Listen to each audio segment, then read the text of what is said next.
Bismillahirrahmanirrahim. Assalamualaikum warahmatullahi wabarakatuh. Waalaikumsalam. Alhamdulillahirabbil alamin. Wassalatu wassalamu ala sayyidina Muhammadin wa ala alihi wa sahbihi ajma'in. Amma ba'du. Yang saya muliakan dan saya banggakan para tokoh kami, para orang tua kami, para senior kami, pimpinan, dan para sesepuh masyarakat Lombok di Jabodetabek atau bil khusus di Jakarta yang ada pada malam hari ini dalam silaturahim virtual kita melalui Zoom ini dalam kaitan atau dalam rangka memperingati nuzul Quran. Kami semua sebagai generasi yang setelah para tokoh kita, para sesepuh kita selalu mendoakan beliau-beliau semua, para tokoh-tokoh kita, senior kita, semoga selalu dalam kesehatan dan keafiatan. Dan kami semua lebih dari siap ya untuk selalu ingin mendengar nasihat-nasihat dan petuah-petuah, arahan-arahan dari para senior dan para sesepuh kita, khususnya yang ada di Jabodetabek, para pendiri dan para sesepuh Himal. Alhamdulillah. Bapak-bapak dan sahabat-sahabat, semeton-semeton tiang semua yang hormati dan tiang banggakan. Tidak dapat saya sebutkan satu persatu. Ya tentu tadi yang sebagian sudah kita simak ya, ada Mami Lalu Sudarmadi, ada Mami Haji Wildan, dan banyak ya, ada Mami Suprapto tadi disebut, tapi saya juga tidak tahu beliau ada atau tidak, tapi selalu bersama kita insya Allah beliau ya. Kemudian juga para tokoh-tokoh yang tidak dapat saya sebutkan satu persatu, yang muda-muda juga saya lihat banyak ya. Ada ada Karman ya, Karman, kemudian juga sahabat-sahabat yang saya lihat sebagian namanya saya kenal, sebagian lagi yang keluar itu nama handsetnya ya, merek handphonenya gitu, belum dikasih nama masing-masing, tapi tidak apa-apa. Ala kulli hal, alhamdulillah wa syukurillah. Yang paling berharga pada malam hari ini adalah silaturahimnya. Jadi yang paling utama kita bisa bersilaturahim, alhamdulillah, di bulan yang mulia, di malam yang mulia ini, sebagai bagian ya dari melaksanakan tuntunan agama. Dalam Al-Quran Allah Subhanahu wa Ta'ala sampaikan, innamal mu'minuna ikhwah. Jadi orang-orang yang beriman itu saudara. Kita ini semua saudara. Sehingga kalau di dalam bahasa Sasak itu semeton, ya memang seperti itulah Al-Quran mengajarkan kita. Kita ini semua bersaudara. Bahkan kata para ulama, ada satu yang menarik dari ayat itu. Saudara dalam konteks yang bukan biologis itu biasanya sebutannya ikhwan. Tapi ayat itu menggunakan kata ikhwah. Padahal ikhwah itu biasanya adalah untuk yang memiliki hubungan darah. Jadi Allah Subhanahu wa Ta'ala menginginkan kita untuk membangun persaudaraan itu seperti orang berdarah, seperti saudara yang sama orang tua. Nah, tadi harapan dari salah seorang sesepuh kita, Mikco tadi Pak Lalu Sudarmadi, bahwa Himalo itu niatnya atau nawaitunya memang untuk membangun silaturahim gitu, memperkokoh kebersamaan. Dan ini yang menurut saya paling penting ya, khususnya pada masa-masa di mana banyak sekali ada banyak sekali maslahat, ada vested interest, ada mungkin harapan-harapan yang sangat beragam ya. Dan harapan yang beragam atau vested interest itu sering menyebabkan kita berjauhan satu sama lain. Maka kalau Himalo itu bisa terus menjaga ukhuwah atau persaudaraan, lalu menyempurnakan persaudaraan itu dengan mengisinya dengan hal-hal yang konstruktif, maka tercapai sudah tujuan dari didirikannya Himalo. Alhamdulillah malam hari ini saya menyaksikan. Bapak-bapak dan saudara-saudara, semeton-semeton tiang yang Tian cintai, ya seperti kita yang terbiasa dalam tradisi di Lombok, di NTB pada mulai dari malam 17 sampai beberapa malam setelahnya, kita ditradisikan oleh guru-guru kita, orang tua kita, untuk melaksanakan peringatan Nuzulul Quran. Alhamdulillah, walaupun tidak bisa secara langsung dalam satu majelis yang bertatap muka secara fisik, tetapi pada malam hari ini dengan fasilitasi dari Himalo kita dapat bersilaturahim melalui jalur virtual seperti ini. Insya Allah tidak mengurangi keafdalannya. Bapak Ibu Saudara sekalian, suasana kita memang tidak seperti biasanya dalam banyak hal. Ya perunggu semua wikan lah, sebagaimana tiang juga kita merasakan dalam 1-2 bulan terakhir ini khususnya di Indonesia. Bahkan bagi banyak pihak saudara-saudara kita yang di luar Indonesia dirasakannya sudah mulai awal tahun. Kita agak mundur, agak belakang kita merasakan. Jadi dengan adanya pandemi ini memang banyak hal yang berubah dalam kehidupan kita.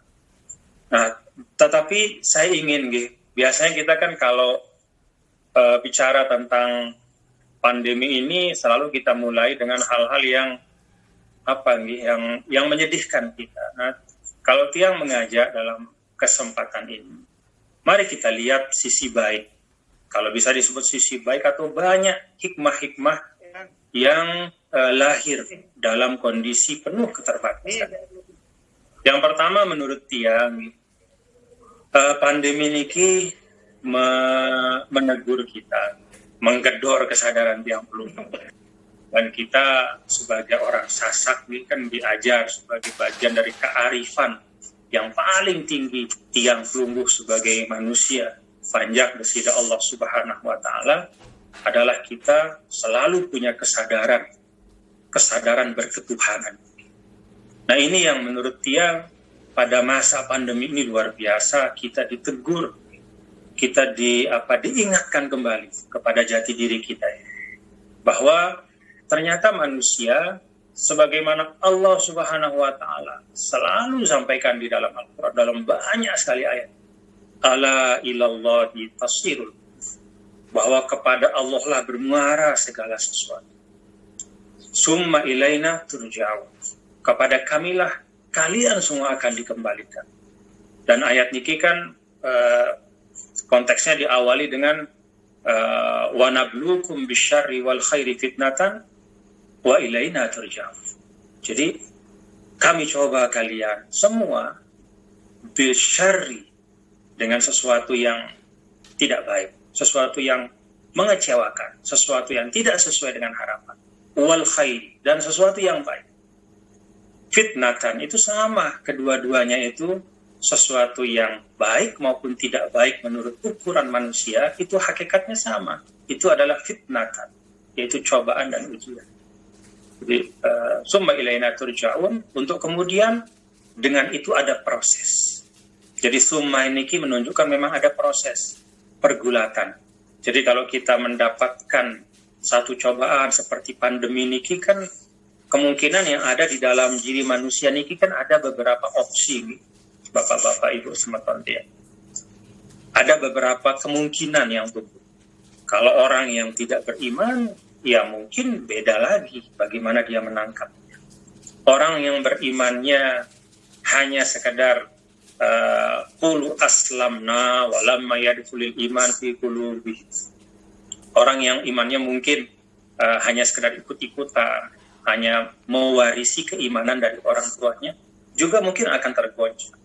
Tapi bagi orang yang betul-betul beriman, yang terus-menerus mengasah dirinya, nah summa ilaina, kata summa niki menunjukkan lalu bisa berproseslah kepada apa? Ilaina turja'un.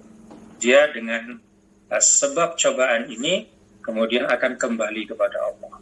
Jadi semakin ingat tiang pelungguh niki bahwa kita ini panjak desida Allah. Tidak punya banyak hilah dalam kehidupan. Tiang ingat bapak-bapak nih, semeton tiang beberapa bulan yang lalu, tiang pernah baca buku yang memang cukup populer. Itu kalau nggak salah sejarawan, novel Yuval Noah Harari, kalau tidak salah namanya. Bukunya itu Homo Deus. Nah, dalam buku Homo Deus niki, penulis ini membuat satu kajian. Beliau menyampaikan bahwa dulu manusia itu tantangannya adalah perang, kemudian kelaparan dan penyakit. Lalu beliau sampai pada setelah menyebut tentang pencapaian ilmu dan teknologi, beliau menyampaikan, pengarang ini menyampaikan bahwa ke depan bukan itu lagi tantangan kita. Manusia itu sudah overcome, dia sudah melewati itu. Maka tantangan ke depan itu sudah bukan penyakit lagi. Karena semua penyakit itu akan ketemu obatnya. Bahkan yang diinginkan manusia itu adalah immortality. Betul. Jadi keabadian. Jadi manusia itu akan mengarah kepada suatu keadaan di mana dia sudah bisa merekayasa segala macam sehingga bisa memanjangkan umurnya sepanjang-panjangnya sampai istilahnya sampai pada keabadian. Buku ini kalau tidak salah nih, mungkin bapak-bapak semeton juga sudah membaca. Ini populer sekali. Jadi menjadi banyak kajian dan dikutip di mana-mana bahwa manusia ini sudah sampai ke tingkatan bahkan di buku itu Homo Deus, yaitu ada sifat-sifat immortalitas, keabadian, seakan-akan dia sudah bisa menjadi Tuhan bagi kehidupan. Begitu beberapa waktu kemudian, tidak lama, ketika euforia ini, pemikiran ini semakin populer, Allah Subhanahu wa Ta'ala mengingatkan kita dengan pandemi ini. Jadi kalau bagi tiang sih, pandemi ini pertama ini adalah teguran Allah Subhanahu wa Ta'ala sebagai tanda sayang Allah kepada tiang pelungguh, kepada kita semua. Ini nasihatnya Allah kepada kita. Jadi kalau kata Rasul sallallahu alaihi wasallam, man ahabbaka nasohaka. Siapa yang cinta padamu, maka pasti akan menasihati. Dan Allah Subhanahu wa Ta'ala itu kan, sebagaimana juga orang tua tiang pelungguh mengajarkan, lebih sayang tiang pelungguh dibanding orang tua tiang pelungguh mesa. Lebih sayang dibanding ibu kepada anaknya. Lebih sayang kepada hambanya dibanding ibu kepada anaknya. Rasulullah SAW pernah ketika bersama sahabat berada di pinggir lapangan, lalu kemudian ada ibu sedang membawa anak kecil. Lalu anak itu lepas dari gendongan ibunya, lari ke tengah lapangan. Tiba-tiba datang onta liar, lari. Ibunya lihat, tanpa memikirkan keselamatannya, ibunya itu lari kemudian menarik anaknya untuk menyelamatkan anak. Rasulullah SAW sampaikan, Lallahu arhamu bi ibadihi min hadhihi biwaladiha. Sahabat, yakinilah bahwa Allah Subhanahu wa Ta'ala lebih sayang kepada semua hambanya dibanding sang wanita ini kepada anaknya. Nah, jadi tiang aja bapak-bapak, semeton-semeton tiang, mari kita menyikapi situasi pandemi apapun namanya, kapanpun dia akan selesai. Kita sikapi dengan sikap mental yang pertama, yaitu lebih lagi meningkatkan keberserahan diri kita kepada Allah Subhanahu wa Ta'ala. Kita tambah doa-doa kita, karena memang saat-saat ini terbukti ternyata setelah beberapa waktu, bahkan para saintis ilmuwan kan masih belum tahu kapan persisnya akan datang vaksin itu. Semua orang sedang spekulasi, trial dan segala macam, tapi belum ada kejelasan sampai sekarang. Nah, dalam situasi seperti ini, fafiru ilallah, mari kita manfaatkan peluang emas. Teguran Allah Subhanahu wa Ta'ala niki untuk tiang pelungguh lebih kuat lagi, lebih bagus lagi, lebih nepeng lah bahasa tiang pelungguh untuk kita meriri, memperbaiki keimanan dan keberserahan diri kita kepada Allah Subhanahu wa Ta'ala. Inilah bagian dari Rahman Rahimnya. Si kedua, bapak-bapak, semeton-semeton tiang, pandemi ini juga dalam pandangan tiang adalah cara Allah juga untuk memurnikan ibadah tiang. Nah, kenapa tiang katakan memurnikan ibadah tiang? Kita melihat, bapak-bapak, semeton-semeton tiang, bahwa ada arus keberagamaan yang sekarang semakin kuat di tengah masyarakat. Jadi semangat untuk kembali kepada agama itu semakin kuat. Nah, salah satu bentuk dari kembali kepada agama itu adalah kita memperbanyak kegiatan-kegiatan keagamaan. Kumpul-kumpul dalam jumlah besar. Di masjid, di tanah lapang, kita buat kegiatan, macam-macam lah namanya. Macam-macam namanya. Aksi ini, aksi itu, segala macam. Nah, jadi kadang-kadang jebakan di situ datang. Kan kalau di dalam Al-Quran, summa la'atiyannahum min baini aydihim wa min khalfihim wa an aymanihim wa an syama'ilihim. Jadi yang namanya syaitan iblis niki kan menggoda kita dari segala sisi. Sebagian ulama mengatakan min baini aydihim wa min khalfihim itu artinya dari urusan akhirat dan urusan dunia. Jadi yang namanya syaitan itu tidak hanya menggoda tiang pelungguh dari sisi misalnya menumpuk harta, mengejar jabatan, apa yang lain lagi, mendapatkan keuntungan besar dalam bisnis, dari situ kemudian mencurangi orang dan seterusnya. Tidak hanya itu. Jadi min baini aydihim wa min khalfihim, itu kata sebagian ulama bahwa godaan itu tidak hanya dalam urusan dunia, bahkan dalam urusan akhirat pun. Dan urusan akhirat itu kan banyak. Jadi kadang-kadang orientasi kita ketika keluar dari rumah itu bukan lagi lillahi ta'ala. Mungkin ketika di rumah lillahi ta'ala, tapi begitu keluar, ibadah yang kita lakukan di luar itu, di tengah keramaian itu, apalagi mohon maaf kan sekarang ini kita banyak sekali beribadah sambil kita foto, kita foto kemudian kita upload ke media sosial. Alhamdulillah sekarang saya bersama orang-orang soleh. Lalu kemudian dikomentari, wah beruntung, kamu orang baik ini, lalu bangga. Nah, jadi ini jebakan-jebakan di dalam beragama. Nah, melalui wabah ini Allah Subhanahu wa Ta'ala menurut tiang mendidik kita untuk memurnikan kembali ibadah lillahi ta'ala. Pembahasan para ulama, apa sih ukuran ikhlas? Nah, di antaranya kata para ulama 3. Yang pertama, istiwa'u sirri wal alan. Pada sama, tidak beda ramai atau sepi. Jadi ramai tidak membuatnya lebih bersemangat beribadah, sepi tidak membuatnya jadi tidak bersemangat. Kalau di tengah masjid, tengah orang banyak, khusyuk. Tapi begitu di dalam rumah, kalau kata ustadz kita dulu, marak kisah dia sholat.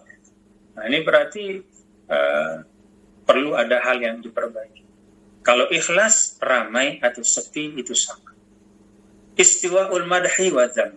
Yang kedua, sama saja mau dipuji atau dicela. Kadang-kadang kita semakin semangat dalam kebaikan kalau mendapat pujian yang banyak. Tapi begitu pujian itu kurang, nah kurang juga semangatnya di dalam berbuat kebaikan. Nah, jadi itu yang kata para ulama ujian, ukuran kita melihat keikhlasan kita. Kemudian yang ketiga itu talabus syuhrah minallahi subhanahu wa ta'ala faqat la ghair. Yang ketiga, mencari rekognisi atau pengakuan itu hanya dari Allah Subhanahu wa ta'ala. Jadi tidak perlu kita mencari-cari pengakuan dari khalayak ramai, tidak perlu kita dianggap orang soleh oleh orang banyak, cukup kita mencari pengakuan itu dari Allah Subhanahu wa ta'ala. Nah, sekarang dengan pandemi ini kan keramaian itu tiba-tiba terbatas. Jadi kesempatan-kesempatan untuk beribadah di tengah keramaian itu tiba-tiba saja Allah Subhanahu wa Ta'ala batasi, dengan takdirnya terbatasi karena situasi seperti ini. Lalu kita kembali ke rumah kita masing-masing, beribadah dalam kesendirian. Lalu kita kembali ke rumah kita masing-masing, jauh dari pujian-pujian yang biasanya kita terima dari orang lain. Lalu kita kembali ke rumah kita masing-masing, beribadah dengan hanya seperti kita takbir, inna sholati wa nusuki wa mahyaya wa mamati lillahi rabbil alamin. Nah, ini perenungan buat tiang, buat kita semua, buat kita yang terbiasa di tengah keramaian, di tengah orang yang banyak, sampai akhirnya kita lupa orientasi kita.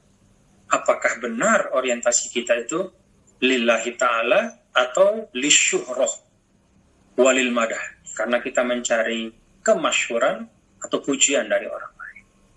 Nah, ini yang menurut Tian juga satu hal yang dihadirkan oleh wabah niki untuk kita semua nih, bapak-bapak, semeton-semeton Tiang, bahwa Allah karena cintanya, Allah Subhanahu wa Ta'ala ingin untuk kita belajar memurnikan kembali ibadah kita lillahi ta'ala. Nah, yang ketiga yang Tiang renungkan bagaimana Allah cinta kepada kita. Allah Subhanahu wa Ta'ala ingin kita untuk meletakkan sesuatu pada tempatnya. Apa yang Tiang maksudkan dengan meletakkan sesuatu pada tempatnya?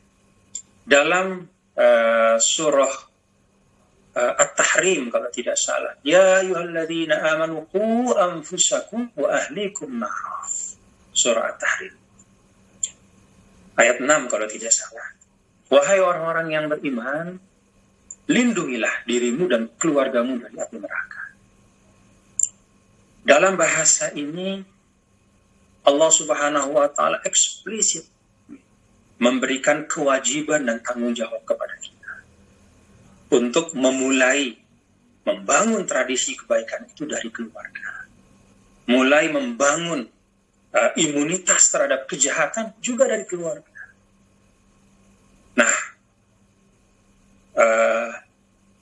selama ini, apalagi ya mungkin kita sebagai tokoh pelungguh-pelungguh niki, banyak tokoh-tokoh masyarakat,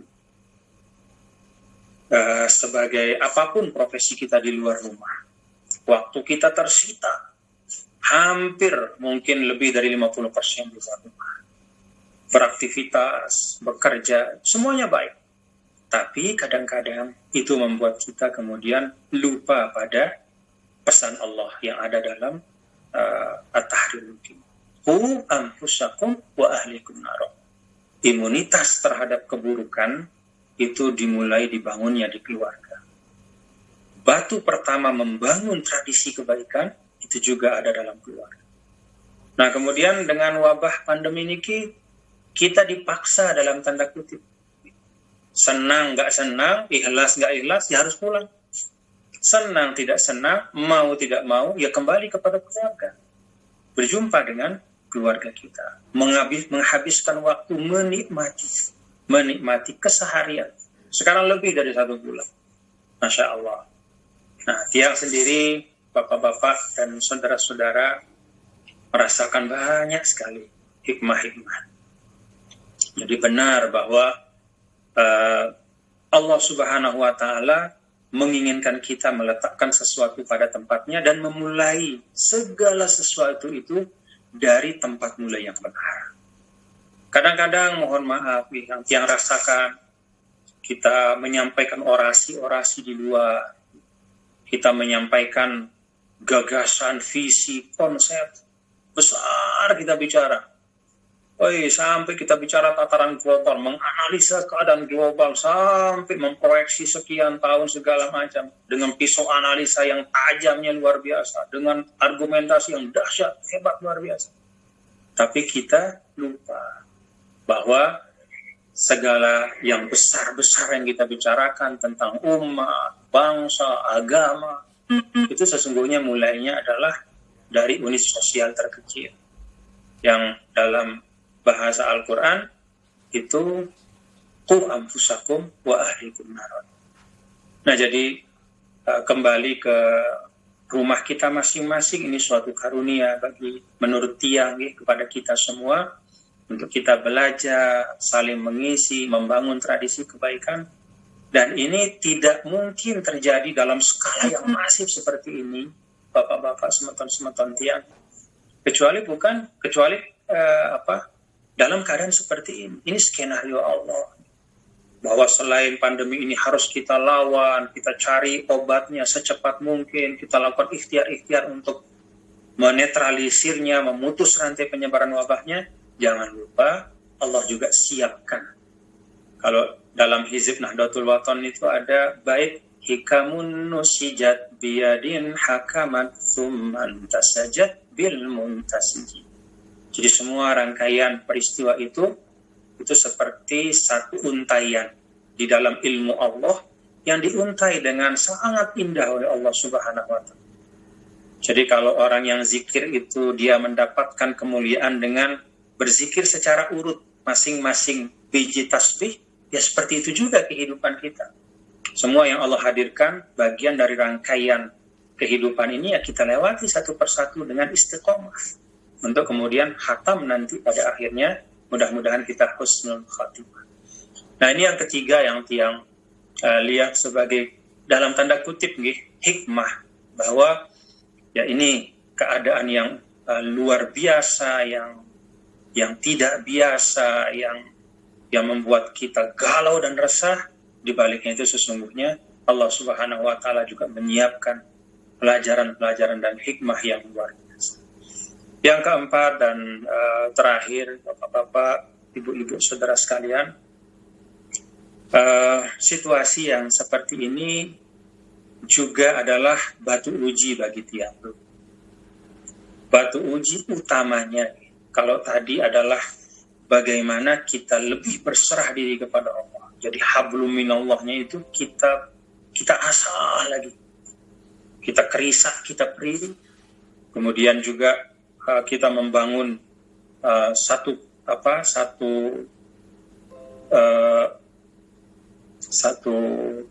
keadaan dalam keluarga yang di situ lebih kuat lagi, kita membangun tradisi-tradisi kebaikan. Kemudian juga memurnikan ibadah kita. Maka wabah ini juga dalam pandangan tiang adalah jalan Allah Subhanahu wa Ta'ala untuk menguji sejauh mana komitmen kita kepada saudara kita. Nah, bapak-bapak dan saudara-saudara semeton-semeton tiang, kalau dalam surah Ali Imran itu Allah Subhanahu wa Ta'ala menyebutkan salah satu dari sifat orang bertakwa adalah yunfiquna fis sarra'i wad dharra. Nah, sekarang ini kita berada pada wad-dharra. Tidak ada orang yang tidak terpengaruh dengan wabah ini. Sekaya-kayanya dia pasti terpengaruh.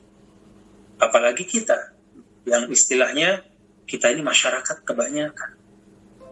Yang punya penghasilan besar, penghasilannya berkurang. Yang punya penghasilan pas-pasan, penghasilannya menjadi tidak cukup. Yang punya penghasilan yang sudah tidak cukup bisa kehilangan penghasilan. Jadi PHK di mana-mana, pengangguran. Bahkan kalau kita baca berita di Amerika itu rakyatnya yang membuat statement tidak mampu memenuhi kebutuhan dasar dan tidak punya pekerjaan, dan karena itu memohon subsidi dan bantuan dari pemerintah, itu jumlahnya itu sudah puluhan juta. Itu jumlah yang paling besar selama sejarah. Tidak pernah ada pernyataan miskin dari rakyat Amerika sebanyak yang terjadi sekarang. Itu di sana. Apalagi di tempat yang lain, termasuk di negara kita, termasuk di daerah kita.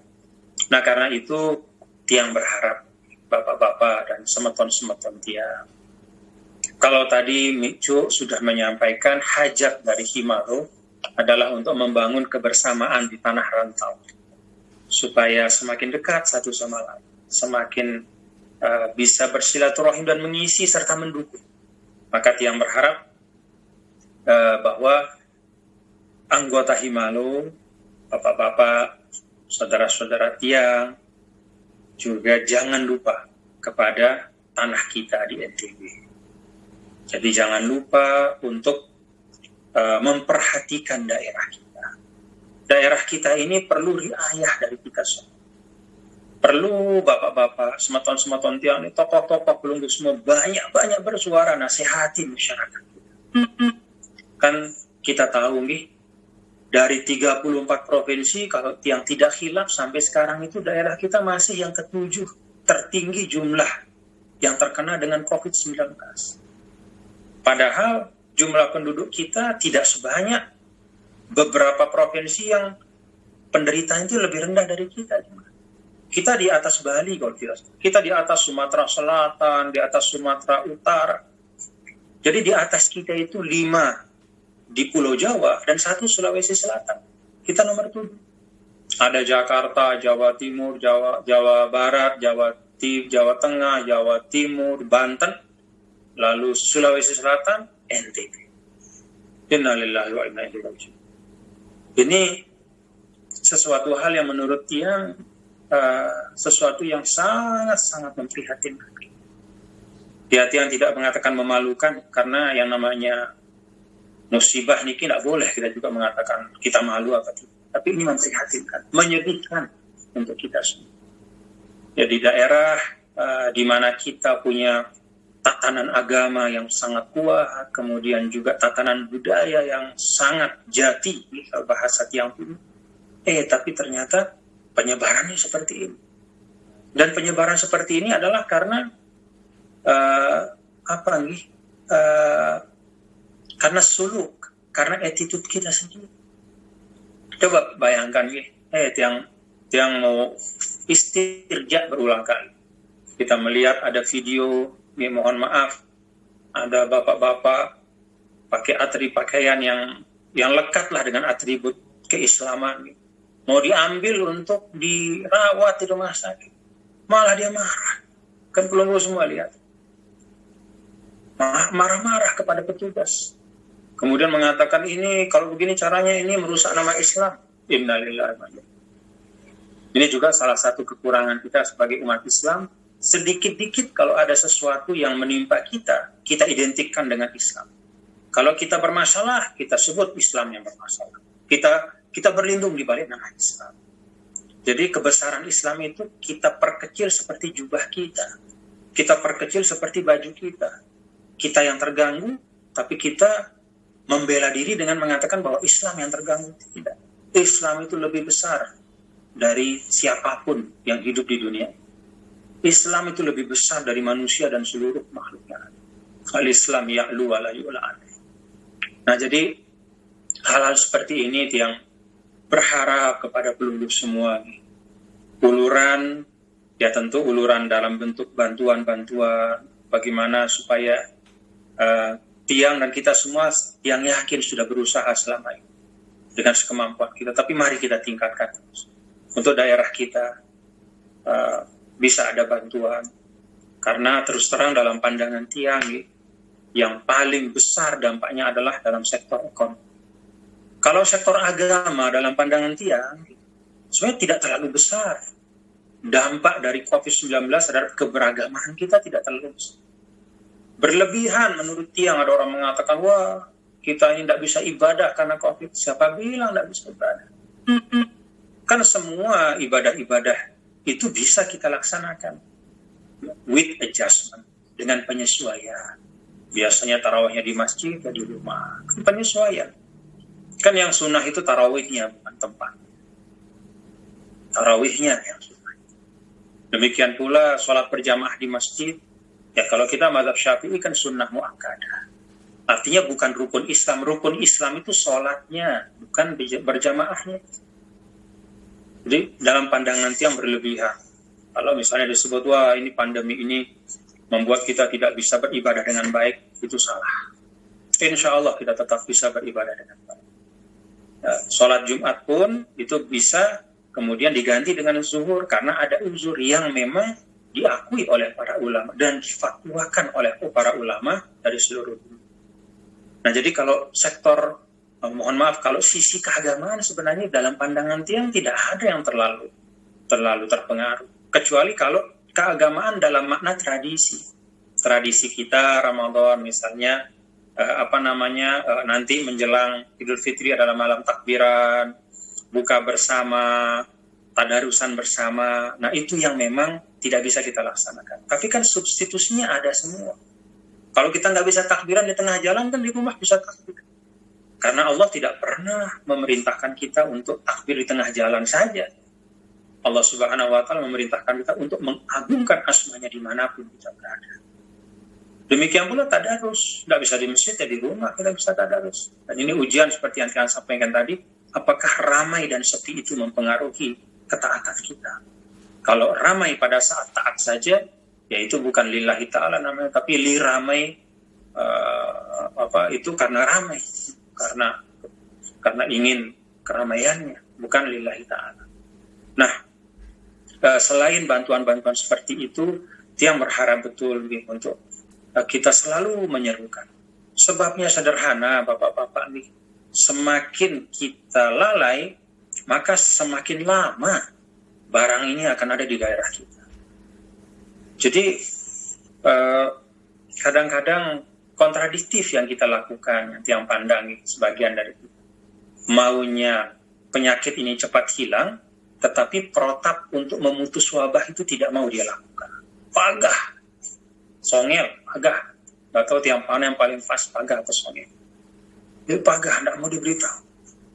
Nah, padahal ulama banyak, tuan guru, madrasah, dan ilmu-ilmu keislaman juga sudah banyak sekali di daerah kita. Nah, ini mungkin juga perlu yang mengharapkan kepada pelunggu semua untuk mari kita perbanyak seruan-seruan, mengingatkan sematan-sematan kita, bahwa kalau kita tidak disiplin saat ini, akan panjang kesulitan yang akan kita hadapi. Tapi kita disiplin sekarang, kita berkorban untuk masa waktu beberapa saat, insya Allah akan cepat selesai. Dan ini menurut Tian juga penting untuk kita kaitkan dengan esensi puasa yang paling mendasar, yaitu al-imsak. Puasa itu adalah menahan diri. Nah, termasuk ya tentu menahan diri dari keinginan-keinginan untuk melaksanakan yang biasa kita lakukan. Nah, inilah saatnya kita mengamalkan puasa itu lahir dan batin. Ini catatan-catatan Tiang dalam kesempatan ini. Begitu yang lihat jam, sudah jam 10:05 nih. Tapi intinya Tiang tidak ingin kita terlalu banyak membahas kesulitan dalam karena pandemi ini. Tapi Tiang ajak yuk lebih banyak lagi kita melihat sisi-sisi yang baik. Ruang-ruang kebaikan yang Allah bukakan dengan sebab pandemi COVID-19. Insya Allah, kalau kita pandai memanfaatkan ruang-ruang kebaikan itu, kita akan keluar dari keadaan ini dalam keadaan yang jauh lebih baik. Kalau pelunggu simak bagaimana Allah membahasakan ayat cobaan dalam Al-Baqarah 155 sampai 157. Mulainya itu walanabluwannakum ayat itu. Apa akhir dari ayat itu? Wabashshiris shabirin. Jadi itulah alur dari seorang yang beriman seharusnya. Walanabluwannakum, oke. Kami coba kalian semua. Ya siap ya Allah, kami terima cobaan. Dan ayat ini seperti menggambarkan betul keadaan kita. Bisyai'in, sedikit saja kata Allah. Ini baru dibuka sedikit saja. Minal khawfi, rasa takut. Dan takut dalam masalah ini gak masalah. Ada orang mengatakan, wah kita gak usah kita takut pergi ke masjid. Kita hanya takut kepada Allah. Nah, itu salah kaprah. Jadi yang dimaksudkan dengan tidak boleh takut selain kepada Allah adalah di dalam hal ya nasib kita kelak di akhirat, memang Allah Subhanahu wa Ta'ala lah yang akan menentukan semua kehidupan, semua takdir di tangan dan di dalam genggaman Allah. Tapi ada asbab dan sunatullah yang Allah sebutkan. Termasuk dari asbab sunatullah adalah rasa takut itu. Nabi Musa kurang apa hebatnya? Begitu beliau lempar tongkat sesuai perintah Allah, falamma ra'aha tahtazzu ka'annaha janun walla mudbira. Loncat Nabi Musa begitu lihat tongkatnya berubah jadi ular. Apa bahasa Tiang Pelunggu? Pelai. Walam yu'aqib, nggak berani tengok-tengok belakang lagi. Apa bahasa kita tuh? Udah kabur, ya, lari langkah 1000. Itu fitrah, nggak masalah. Nabi Ibrahim alaihissalam ketika kedatangan tamu, para malaikat disajikan makanan oleh Nabi Ibrahim. Yang namanya malaikat kan tidak makan, mereka diam saja. Nabi Ibrahim ketakutan. Dalam ayat itu disebutkan falamma zahaba an Ibrahim ar-ra'u. Lalu kemudian pergilah rasa takut.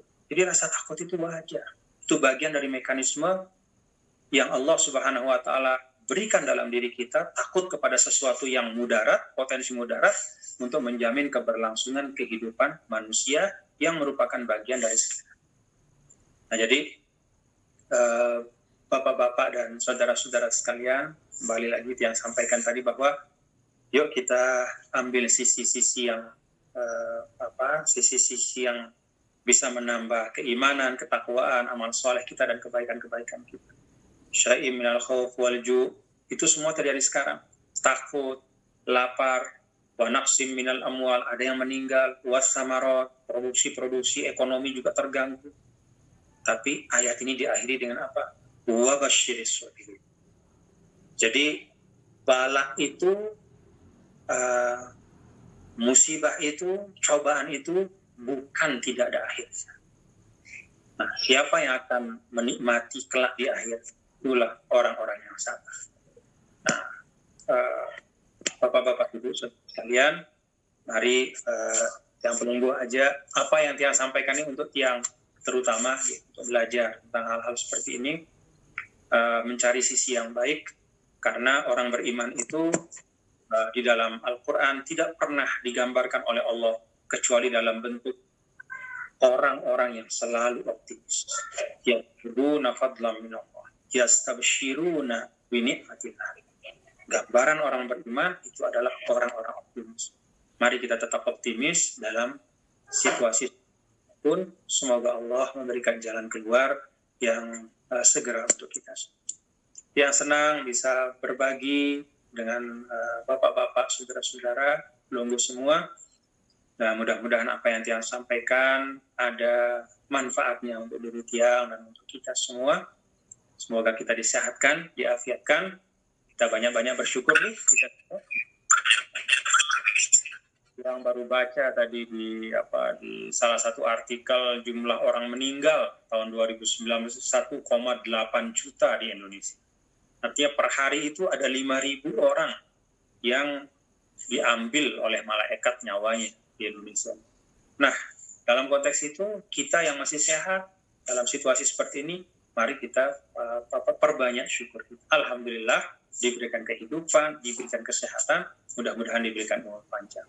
Mohon maaf apabila ada kekurangan dan kekhilafan. Terima kasih. Selamat menikmati Ramadan untuk kita semua. Mudah-mudahan nanti Himalo juga bisa mengadakan silaturahim Idul Fitri virtual.